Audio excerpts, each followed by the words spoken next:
সুপ্রিয় দর্শক শ্রোতা, যে যেখানে আসুন, দেখুন চলচ্চিত্রের নায়ক সেই সালমান শাহ আমাদের মাঝখানে উপস্থিত হয়ে গেছে। আপনারা ভালো করে লক্ষ্য করে দেখুন, সেই হবু কফি সালমান শাহ চলে এসেছে। ভাই কিছু যদি বলতেন প্লিজ, লাইভ চলছে তো। আমি আর কি বলবো ভাই, জি, আপনাকে আসলে অপূর্ব লাগছে। না সবাই সালমান শাহ বলে ডাকে, জি, সবাই জি। খুশি হয়, আমিও খুশি। আচ্ছা, আপনি এখন বর্তমান কোথায় আছেন? আমি এখন বর্তমান আছি হরিণাকুণ্ড জুয়েলার হোটেলে। আর দোকানটার নাম কি জানো? জুয়েলার হোটেল মানে আমাদের হোটেল। ও জি, এটা আপনাদের হোটেল, আসলে আপনাদের হোটেল। তাই খেতে দেবেন, আমাদের খেতে দেবেন। আমাদেরই হোটেল, হ্যাঁ দেবো না কেন। ও মানে আপনাকে ক্যামেরায় এত সুন্দর লাগছে তা বলে বোঝাতে পারবো না, আপনি ঠিক কি আছে? খাবেন, চা খেয়েছেন তাই খেতে দেবো, সমস্যা নেই। এই যে আপনারা দেখতে পাচ্ছেন, সেই সালমান শাহ আসলে আপন মনে ছোট ভাই হবে হয়তোবা। সালমান শাহ তো আসলে মারা গিয়েছেন, ইনি ঝিনাইদহ জেলার নতুন সালমান শাহ তৈরি হচ্ছে।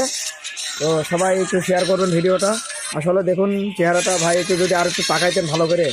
ধন্যবাদ।